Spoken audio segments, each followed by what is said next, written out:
اعوذ باللہ من الشیطان الرجیم بسم اللہ الرحمن الرحیم۔ سورہ بقرہ کا آخری حصہ اور سورہ آل عمران کا پہلا حصہ آج تلاوت ہوا۔ سورہ بقرہ کے باقی حصے میں جو اللہ تعالیٰ نے جن باتوں کا ذکر فرمایا کہ بعض انبیاء کو اللہ تعالیٰ نے بعض پر فضیلت دی ہے، انبیاء میں سے بعض کو بعض پر فضیلت حاصل تو ہے، لیکن عام انسان کو اس انداز سے بیان کرنے سے منع کیا گیا کہ جس سے ایک نبی کے مرتبے میں کمی ظاہر ہو، یعنی کسی ایک نبی کی اتنی زیادہ تعریف کی جائے تقابل کے طور پر کہ دوسرے نبی کا مرتبہ کم نظر آئے اس کی باتوں سے، اس انداز سے بیان کرنے سے منع کیا۔ اپنے اموال کو موت سے قبل اپنے لیے صدقہ جاریہ بنا لو۔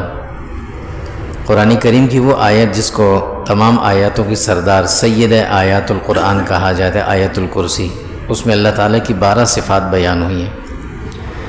اللہ رب العزت معبود بھی ہیں، حی بھی ہیں، قیوم بھی ہیں، اسے نہ اونگ آتی ہے نہ نیند آتی ہے، زمین آسمان کے مالک وہی ہیں، ان کے سامنے کوئی کسی کی سفارش نہیں کر سکتا، ان کو ہر چیز کا علم ہے، مخلوق ان کی معلومات کا احاطہ نہیں کر سکتی، وہ تھکاوٹ سے پاک ہیں، وسیع علم والے ہیں، عالی المرتبت ہیں، سب سے اعلیٰ اور اعظم ہیں۔ آیت الکرسی، اس میں اللہ تعالیٰ کی علم کا ذکر ہے، کرسی کا ذکر ہے۔ اس کی فضیلت میں حدیث میں آتا ہے کہ جو شخص ہر نماز کے بعد ایک مرتبہ آیت الکرسی پڑھے گا، اللہ تعالیٰ دوسری نماز تک اس شخص کی مکمل حفاظت فرمائیں گے۔ اکراہ فی الدین کا مسئلہ بیان ہو اور اس کی حقیقت بتائی۔ ایک ہوتا ہے اکراہ فی الدین اور ایک ہوتا ہے اکراہ فی الاسلام۔ اکراہ فی الدین تو منع ہے کہ کسی کو زبردستی پکڑ کر جبراً مسلمان کیا جائے، اس کی تو ممانعات ہیں، تبلیغ اور تعلیم اس کے سامنے کی جائے، جبراً مسلمان نہیں کر سکتے۔ ہاں اکراہ فی الاسلام ہے کہ ایک آدمی مسلمان ہو گیا، اب اگر وہ کوئی غلط کرتا ہے، غلط حرکت گناہ کبیرہ کا ارتکاب کرتا ہے، اس پر جبر ہوگا۔ اسی طرح وہ دین کو چھوڑ کر کفر کی طرف جاتا ہے، اس پر جبر ہوگا۔ اللہ انسانوں کو گمراہی سے ہدایت کی طرف لاتے ہیں اور شیطان ہدایت سے گمراہی کی طرف لاتا ہے۔ نمرود کا جو ابراہیم علیہ السلام سے بحث، ایک مباحثہ ہوا تھا، جھگڑا ہوا تھا، اس کا اللہ نے ذکر فرمایا۔ یہ نمرود جو تھا یہ اپنے زمانے کا بہت بڑا بادشاہ تھا۔ تاریخ میں آتا ہے کہ اللہ نے 4 ایسے آدمی دیے پیدا کی جن کو پوری دنیا پر بادشاہت ملی، ان میں سے ایک یہ بھی تھا۔ یہ حبشی النسل تھا، حضرت نوح علیہ السلام کی جو اولاد میں وہ تھے، حام تھے، ان کی اولاد میں سے تھا۔ یہ تفصیلی قصہ ان کا وہاں مل جائے گا۔ حضرت عزیر علیہ السلام کا قصہ اللہ نے ذکر فرمایا۔ ابراہیم علیہ السلام نے ایک مرتبہ اللہ سے سوال کیا کہ کیف تحیی الموتیٰ، کہ اللہ آپ مردوں کو کیسے زندہ کرتے ہیں؟ اللہ نے پوچھا کہ آپ کو یقین نہیں آتا؟ کہ مجھے یقین ہے، میں دیکھنا چاہتا ہوں۔ تو اللہ نے فرمایا کہ تم ایسا کرو کہ 4 مختلف قسم کے پرندے لو، ان میں سے ایک مور تھا، ایک مرغ تھا، ایک کوا اور ایک کبوتر، کہا ان کو ذبح کرو۔ ذبح کیا، ان کی جسمانی ساخت بھی بالکل برابر تھی، جسمانی لحاظ سے سب برابر تھے۔ کہا ان کے گوشت کے بالکل ٹکڑے ٹکڑے بنا دو، گوشت بالکل کاٹ کر ٹکڑے کیا، اس کو مکس کر دو، مکس کیا۔ کہا کہ اس میں سے 4 حصوں میں تقسیم کر کے 4 الگ الگ چھوٹی چھوٹی پہاڑیوں پر رکھ دو، اور پھر درمیان میں کھڑے ہو کر ایک ایک کو آواز دو۔ ابراہیم علیہ السلام نے ایسا ہی کیا، جب درمیان میں کھڑے ہو کر ایک ایک کو آواز دی تو اللہ کی قدرت سے جسم گوشت کے وہ ٹکڑے جو جس پرندے کے تھے وہ آپس میں جڑتے گئے، پرندہ بنتا گیا اور اڑ اڑ کر آتا گیا۔ اللہ نے بتایا کہ ابراہیم ہم قیامت کے دن ایسے لوگوں کو زندہ کریں گے۔ اللہ کی راہ میں خرچ کرنے کی ترغیب اللہ نے دی، اس کا ثواب اللہ فرماتے 700 گنا تک دیا جائے گا۔ انفاق فی سبیل اللہ کے لیے 9 شرطیں اللہ نے بتائیں کہ اللہ کی راہ میں کوئی چیز خرچ کرنی ہو تو اس کے لیے 9 شرطیں ہیں۔ نمبر 1 یہ کہ عمدہ چیز دی جائے، جس کو دی جائے وہ شخص مستحق بھی ہو، اس پر احسان نہ جتلایا جائے، اسے اذیت نہ دی جائے، دکھلاوا نہ ہو، اللہ کی رضا مقصود ہو، ثواب کی نیت سے دیا جائے، دینے والے کو حقیر نہ سمجھا جائے، نفلی صدقات کے لیے کوئی وقت بھی مقرر نہ کیا جائے، جو زمینی پیداوار ہیں اس میں اللہ نے عشر کا حکم دیا، یعنی 10واں حصہ جو وہ زکوٰۃ کے طور پر دیا جاتا ہے۔ انفاق پر یعنی اللہ کی راہ میں خرچ کرنے پر شیطان ہمیشہ فقر اور بخل کی بات کرتا ہے، اس سے بچنا، جبکہ اللہ مغفرت اور مال میں اضافہ کا وعدہ کرتے ہیں تم سے۔ اللہ کی راہ میں خرچ کرو، اپنی نظر اور منت جو مانی اسے بھی پورا کرو، صدقات کو اعلاناً بھی دے سکتے ہو، انہیں سب کے سامنے، اور مخفی دونوں طرح دے سکتے ہو۔ نفلی صدقات کفار کو بھی دے سکتے ہو، اپنے رشتہ داروں کو بھی دے سکتے ہو۔ مصارف صدقات میں افضل مصرف کون سا ہے؟ فرمایا اللہ کی راہ میں جہاد کرنے والے کو دیا جائے، یا وہ شخص جو دینی کاموں میں مصروف ہونے کی وجہ سے نہ کما سکتا ہے، نہ کسی سے مانگتا ہے، اور نہ اپنا فقر کسی پر ظاہر کرتا ہے۔ سود کی اللہ نے حرمت کا حکم دیا، اس کی دنیاوی اور اخروی خرابیاں بتائیں۔ قبولیت ایمان کے بعد نماز، زکوٰۃ اور اعمال صالحہ کی پابندی کریں، اللہ سے ڈریں، سود کو چھوڑ دیں جو کہ اللہ اور اللہ کے رسول سے جنگ ہے۔ مقروض آدمی کو مہلت دیں، اور اگر معاف کر دیں تو زیادہ افضل ہے۔ سود کی حرمت بھی اللہ رب العزت نے 4 مرتبہ نازل فرمائی۔ سود اور شراب، یہ 2 چیزیں ایسی جس کے لیے اللہ نے 4 مرتبہ حکم نازل فرمایا۔ تجارت کے مسائل اور اس کے احکامات اللہ نے بتائے۔ ادھار کے معاملے کے لیے 3 شرطیں، کسی سے ادھار معاملہ کرنا ہو تو اس کے لیے 3 شرطیں، مدت بھی مقرر کر لو، اس معاملے کو لکھ بھی لو، اور اس پر 2 گواہ بھی بنا لو۔ اگر تم سفر کی حالت میں ہو، یا لکھنا نہیں آتا، یا کوئی تمہارے پاس لکھنے والا نہیں ہے، تو پھر جس کو ادھار دینا اس سے کوئی چیز اپنے پاس رہن کے طور پر رکھ لو۔ مقروض اور امانت دار حق کی ادائیگی میں اللہ سے ڈریں، یعنی حق کو جلد ادا کریں۔ اگر گواہی کی ضرورت پڑے تو گواہی کو نہ چھپائیں۔ زمین اور آسمان میں ہر چیز پر اللہ کی ملکیت ہے، وہی ہر چیز کا حساب بھی لیں گے۔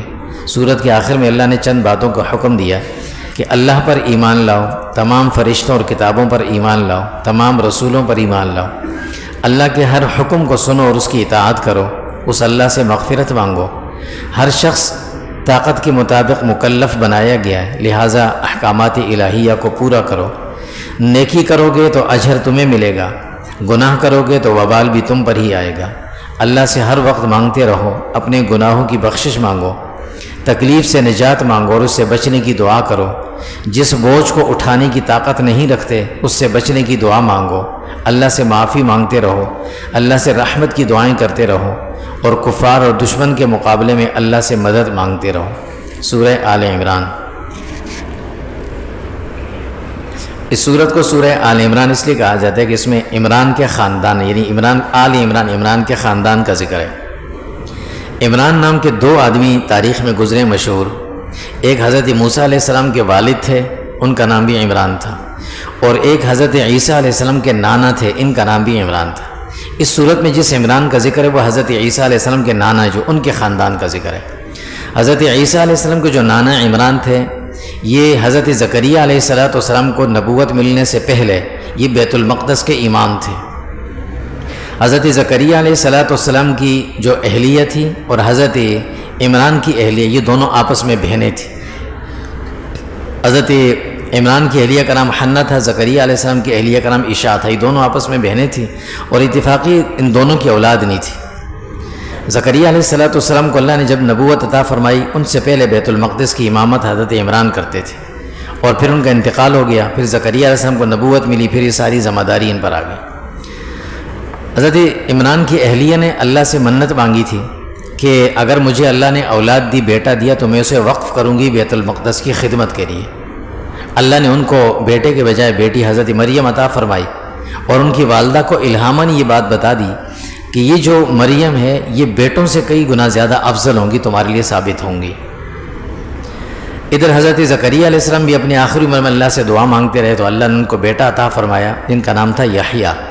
چنانچہ حضرت یحییٰ علیہ السلام اور حضرت مریم یہ آپس میں سکے خالہ زاد بہن بھائی تھے، اور حضرت جو یحییٰ علیہ السلام ہے یہ حضرت عیسیٰ علیہ السلام کے رشتے میں ماموں لگ گئے۔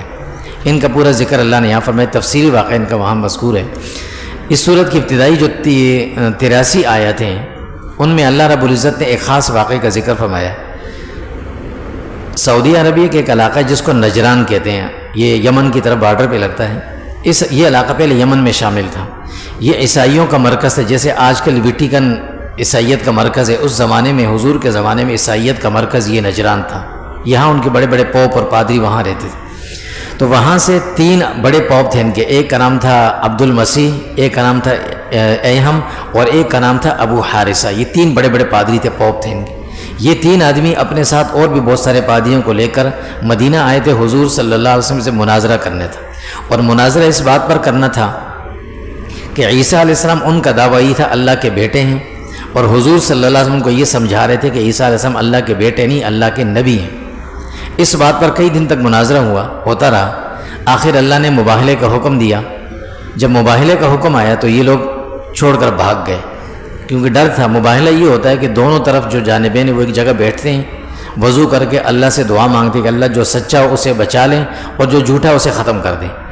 تو جب حضور نے ان کو مباہلے کی بات کی، ان کے سامنے رکھی، اللہ کا حکم تھا، انہوں نے کہا ہم مشورہ کرتے ہیں۔ انہوں نے یہودیوں سے مشورہ کیا، یہودیوں کے جو اہل علم تھے انہوں نے منع کیا کہ مباہلہ نہیں کرنا۔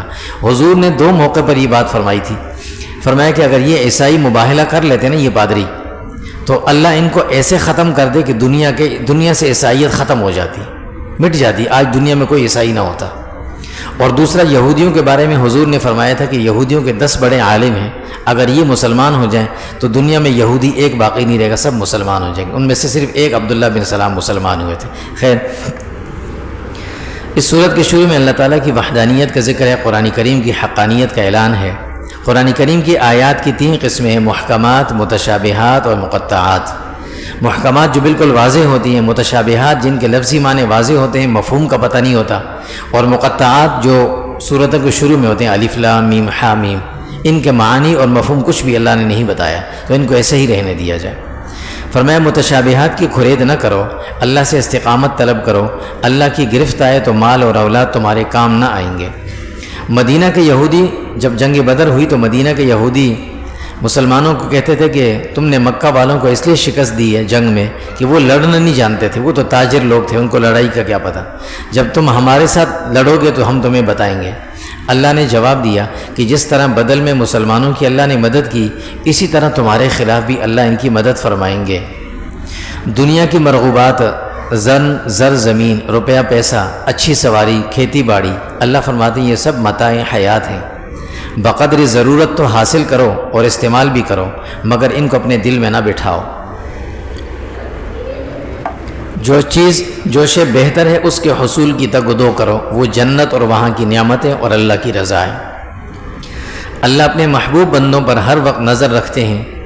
اللہ کے نیک بندوں کی صفات یہ ہیں کہ اللہ پر ایمان لائیں، اپنے گناہوں کی معافی مانگیں، عذاب آخرت سے پناہ مانگیں، تکالیف پر صبر کریں، ہمیشہ سچ بولیں، اللہ کی کامل اطاعت کریں، اللہ کی راہ میں خرچ کریں، ہر وقت استغفار کریں، خاص کر تہجد کے وقت میں۔ اللہ کے سوا تمہارا کوئی معبود نہیں، وہ اللہ کامل عدل والے اور حکمت والے ہیں۔ اللہ کے نزدیک دین صرف اسلام ہی ہے، اس کی اتباع کرو۔ آپ صلی اللہ علیہ وسلم کو اللہ تعالیٰ نے تسلی بھی دی۔ بنی اسرائیل میں ایک دور ایسا بھی آیا تھا کہ ایک دن میں کئی انبیاء اور ان کے ماننے والوں کو شہید کیا گیا تھا۔ اللہ نے ان کا ذکر فرمایا، انبیاء کو شہید کرنے والے اور ان کے متبعین کو شہید کرنے والوں کے لیے سخت عذاب کی وعید اللہ نے سنائی۔ فرمایا کہ کفریہ کام کرو گے تو تمہارے اعمال صالحہ بھی ختم ہو جائیں گے۔ یہودیوں کے من گڑت عقائد اور اسلام سے اعراض پر ان کی تردید فرمائی۔ روز محشر جزا اور سزا کا اللہ نے ذکر فرمایا۔ غزوہ احزاب یعنی غزوہ خندق میں جب کھدائی ہو رہی تھی تو اس کھدائی کے دوران مشہور واقعہ کہ ایک پتھر نکل آیا تھا بہت بڑا جو ٹوٹ نہیں رہا تھا۔ حضور صلی اللہ علیہ وسلم نے اس پتھر کو اپنے ہاتھ سے توڑا تو اس میں سے 3 شعلے 3 بار اس پتھر پر کیے تھے، 3 شعلے نکلے تھے۔ حضور صلی اللہ علیہ وسلم مسکراتے ہوئے باہر آئے، پتھر بالکل ٹوٹ گیا تو باہر آئے تو صحابہ کو خوشخبری سنائی کہ اللہ نے یہ 3 جو شعلے نکلے اس پتھر میں سے، ان میں ہمیں خوشخبری دی ہے کہ عن قریب فارس، روم اور یمن یہ تینوں علاقے فتح ہوں گے اور یہاں اسلام غالب آئے گا۔ اس بات کو جب منافقین مدینہ نے سنا تو وہ ہنسنے لگے کہ ان کو دیکھو، ان کے پاس کھانے کو پیسے نہیں ہیں اور یہ روم اور فارس کو جو زمانے کی سپر قوتیں تھیں ان کو فتح کرنے جا رہے ہیں۔ اللہ نے مسلمانوں کو دعا بھی سکھائی اور اس کا جواب بھی دیا۔ دعا یہ سکھائی کہ قل اللہم مالک الملک تؤتی الملک من تشاء وتنزع الملک ممن تشاء وتعز من تشاء وتذل من تشاء بیدک الخیر انک علی کل شیء قدیر۔ یہ آیت بتائی، اس کے ذریعے دعا کرو۔ اس آیت کی فضیلت میں لکھا ہے مفسرین نے کہ جو شخص اس آیت کو فجر اور مغرب کے بعد پابندی کے ساتھ 7 مرتبہ پڑھے گا، جتنا بھی اس پر قرض ہوگا اللہ اس کو قرض ختم کر دیں گے، ختم کرا دیں گے، اسے ادا کروا دیں گے۔ فرمائے ملک، سلطنت، عزت اور ذلت اللہ کے ہاتھ میں، اللہ کی مرضی جس کو دیں۔ اللہ کی قدرت کی سب سے بڑی نشانی یہ ہے کہ مردہ سے زندہ کو پیدا کرتے ہیں اور زندہ سے پھر مردہ کو، جیسے انڈا اور مرغی ہے۔ کفار سے اللہ نے دوستی کی ممانعت فرمائی۔ روز محشر قیامت کے دن ہر شخص اپنے اعمال کے ساتھ حاضر کیا جائے گا۔ یہودیوں کا یہ دعویٰ تھا کہ نحن ابناء اللہ و احباؤہ، ہم اللہ کے محبوب اور اللہ کی اولاد ہیں۔ اللہ نے جواب دیا کہ اگر اللہ سے تمہیں محبت ہے تو فرمایا کہ ان سے کہو کہ میری اتباع کرو، اللہ سارے گناہ تمہارے معاف کر دیں گے۔ حضرت مریم کا اللہ نے پورا ذکر یہاں واقعہ ذکر فرمایا۔ حضرت زکریا علیہ السلام کا واقعہ بھی یہاں ذکر ہوا۔ حضرت مریم کو اللہ رب العزت نے عیسیٰ علیہ السلام کی خوشخبری دی اور عیسیٰ علیہ السلام کی کچھ صفات اللہ نے بتائی۔ فرمایا کہ وہ بڑے مرتبت والے نبی ہوں گے، بڑے مرتبے والے نبی ہوں گے، اللہ کے مقرب ہوں گے، بچپن میں اور بڑھاپے میں بھی وہ بات چیت کریں گے۔ یہ ایک عجیب نقطہ ہے، بچپن میں وہ بات کریں گے تو عیسیٰ علیہ السلام نے تو پیدائش کے دن ہی یہ بات کی تھی، قال انی عبد اللہ آتانی الکتاب وجعلنی نبیا، سورہ مریم میں اس کا ذکر ہے۔ یہ تو بچپن کی بات تھی، یہ معجزہ تھا۔ اور بڑھاپے کی جو بات کی ہے، یہ اللہ رب العزت نے اس بات کی ایک بہت بڑے عقیدے کی طرف اشارہ فرمایا مسلمانوں کا، کہ حضرت عیسیٰ علیہ السلام دنیا میں آئیں گے دوبارہ اور 40 سال یہاں رہیں گے، بڑھاپے کی عمر کو پہنچیں گے اور پھر دنیا سے جائیں گے۔ جب اللہ نے کہا ہے کہ وہ بڑھاپے میں بات کریں گے، کیونکہ جب اللہ رب العزت نے انہیں آسمانوں پر اٹھایا تھا اس وقت ان کی عمر 33 سال کے لگ بھگ تھی، یہ بڑھاپا نہیں ہوتا۔ تو یہ دنیا میں واپس آنے کی طرف اشارہ ہے کہ وہ قرب قیامت میں آئیں گے۔ یہ جو قادیانیوں کا عقیدہ بنایا ہوا کہ عیسیٰ علیہ السلام اب دنیا میں نہیں آئیں گے، اور جس مسیح موعود کا ذکر ہے آنے کا، نعوذ باللہ وہ اس نے کہا کہ میں ہوں، یہ جھوٹ تھا، سراسر جھوٹ ہے اور غلط ہے۔ حضرت عیسیٰ علیہ السلام دوبارہ دنیا میں آئیں گے۔ اللہ نے فرمایا کہ یکلم الناس فی المہد وکہلا، وہ لوگوں سے بات چیت کریں گے اس وقت بھی کہ جب وہ گود میں تھے، مہد، اور کہلا جب بڑھاپے میں ہوں گے تب بھی بات کریں گے۔ تو بڑھاپا بھی ان پر آیا نہیں تھا، واپس آئیں گے وہ۔ حضرت عیسیٰ علیہ السلام کے اللہ رب العزت نے جو معجزات دیے تھے ان کے بارے میں فرمایا کہ وہ حکمت کی باتیں سکھائیں گے، تورات اور انجیل کے عالم بھی ہوں گے۔ ان کے معجزات یہ ہیں کہ وہ مٹی سے پرندہ بنا کر اس پر پھونک مارتے، وہ اڑنے لگ جاتا تھا۔ جو پیدائشی اندھے ہوتے تھے ان کے چہرے پر ہاتھ رکھتے وہ ٹھیک ہو جاتے، مردوں کو اٹھا کر ان سے بات چیت کرتے تھے۔ انسان کوئی بھی آدمی اگر گھر سے کوئی چیز کھا کر جاتا تو حضرت عیسیٰ علیہ السلام بتا دیتے تم کیا کھا کر آئے ہو گھر سے۔ حضرت عیسیٰ علیہ السلام سے پہلے بنی اسرائیل پر کچھ حلال چیزیں حرام کی گئی تھیں۔ حضرت موسیٰ علیہ السلام کے زمانے میں یہ سزا کے طور پر تھی۔ عیسیٰ علیہ السلام کے زمانے میں ان کی حلت کا حکم آیا۔ حضرت عیسیٰ علیہ السلام نے اپنے لوگوں کو جو دعوت دی تھی اس کا ذکر اللہ نے فرمایا۔ انہوں نے فرمایا کہ اے بنی اسرائیل، میں تمہاری طرف بھیجا گیا ہوں، رسول ہوں، تورات اور موسیٰ علیہ السلام کی تصدیق کرتا ہوں، اللہ سے ڈرو، میری اطاعت کرو، وہی تمہارا بھی رب ہے اور میرا بھی رب ہے۔ حضرت عیسیٰ علیہ السلام کو اللہ نے جب آسمانوں پر اٹھایا تھا اس کا ذکر بھی اللہ نے فرمایا۔ حضرت عیسیٰ علیہ السلام نے اللہ سے 5 وعدے کیے، ان کا اللہ نے ذکر حضرت عیسیٰ علیہ السلام سے اللہ نے 5 وعدے کیے تھے، اللہ نے ان کا ذکر فرمایا۔ عیسیٰ علیہ السلام سے اللہ نے فرمایا تھا کہ آپ کی موت طبعی ہوگی۔ یہ جو یہودی کہتے ہیں کہ ہم نے عیسیٰ علیہ السلام کو قتل کیا، وہ غلط ہے۔ اللہ نے فرمایا آپ کی طبعی موت ہوگی، اور یہ حدیث میں تفصیل سے واقع موجود ہے کہ 40 سال حکومت کرنے کے بعد حضرت عیسیٰ علیہ السلام جب حج کے لیے جائیں گے تو مدینہ طیبہ میں ان کا انتقال ہوگا۔ حضور صلی اللہ علیہ وسلم کے روضہ مبارک میں اگر وہاں لوگ گئے جو دیکھا ہے کہ پہلے حضور کا روضہ ہے، ساتھ میں حضرت ابوبکر ہیں، ساتھ میں حضرت عمر ہیں، اور ساتھ میں تھوڑی سی جگہ خالی ہے، اس کے وہ بھی باہر سے نظر آتی ہے۔ یہ جگہ حضرت عیسیٰ علیہ السلام کا مدفن ہوگی، یہاں ان کی تدفین ہوگی۔ فرمایا کہ ہم تمہیں آسمان کی طرف اٹھائیں گے، کفار کے الزامات کا جواب اللہ دیں گے۔ آپ صلی اللہ علیہ وسلم کے متبعین ہمیشہ فرمایا کہ آپ علیہ السلام سے فرمائے حضرت عیسیٰ کہ آپ کے متبعین غالب ہوں گے اس زمانے کے لحاظ سے۔ روز محشر ان کو کامیابی ملے گی جو آپ کے سچے متبعین ہیں۔ کفار کے لیے دنیا اور آخرت کی عذاب کی وعید، اور اہل ایمان کو اللہ نے جنت کی خوشخبری سنائی۔ عیسائیوں کا یہ عقیدہ تھا کہ عیسیٰ علیہ السلام خدا ہیں کیونکہ ان کے والد کوئی نہیں، تو اللہ نے جواب دیا کہ ان کی مثال آدم کی سی ہے۔ آدم علیہ السلام کے تو نہ والد ہیں نہ والدہ ہیں۔ پھر مباہلے کی تفصیل اللہ نے ذکر فرمائی۔ اہل کتاب کو دعوت عام کی اختلافی باتوں کو چھوڑو، مشترکہ چیزوں کو مان لو، اللہ کی توحید کے قائل ہو جاؤ، صرف اللہ کی عبادت کرو، شرک سے بچو، اپنے باطل معبودوں کو چھوڑ دو۔ ابراہیم علیہ السلام کے یہودی یا عیسائی ہونے کی اللہ نے نفی فرمائی۔ یہودی اور عیسائی کہتے تھے کہ ابراہیم علیہ السلام یہودی یا عیسائی ہیں، اللہ نے جواب دیا کہ وہ نہ یہودی تھے نہ عیسائی تھے۔ ابراہیم علیہ السلام تو بہت پہلے گزرے، اور یہ دونوں مذاہب تو بعد میں دنیا میں آئے۔ فرمایا ابراہیم علیہ السلام کے ساتھ تعلق ان لوگوں کا ہے جو آپ صلی اللہ علیہ وسلم کے متبعین ہوں گے۔ اہل کتاب کی سازشوں سے اللہ نے بچنے کی تنبیہ فرمائی۔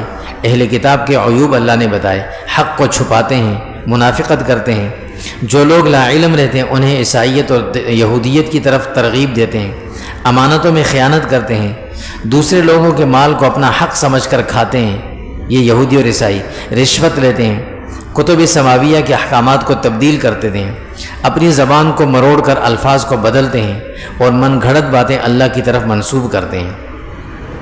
یہودیوں نے عیسیٰ علیہ السلام پر الزام لگایا تھا کہ انہوں نے ہمیں کہا تھا کہ اب میری عبادت کرنا، یہ عیسیٰ علیہ السلام نے وصیت کی تھی۔ یہودیوں کا یہ من گھڑت دعویٰ تھا کہ عیسیٰ علیہ السلام نے یہ وصیت کی تھی۔ اللہ نے اس کا جواب دیا کہ نبی کبھی بھی ایسی بات نہیں کہتے۔ ہر نبی سے یہ وعدہ لیا گیا تھا کہ اگر آپ کی موجودگی میں دوسرے نبی آ جائیں، ان کی تصدیق کرنا، ان کی مدد کرنا۔ دنیا کا سچا مذہب صرف اسلام ہے، اس کی اتباع کرو۔ مرتد کا شرعی حکم اللہ نے بتایا۔ کافر، ظالم اور مرتد کے لیے 6 قسم کے عذابوں کا اللہ نے ذکر فرمایا، جو کافر ہیں، جو ظالم ہیں اور جو مرتد ہیں۔ اللہ اور فرشتوں اور تمام انسانوں کی طرف سے ان پر لعنت ہوگی میدان محشر میں، پھر ہمیشہ جہنم میں رہیں گے۔ ان کی سزا میں کمی نہ ہوگی، ان کا کوئی عذر قبول نہ ہوگا، انہیں سخت عذاب دیا جائے گا اور ان کا کوئی پرسان حال نہ ہوگا۔ وصلی اللہ تعالی علیہ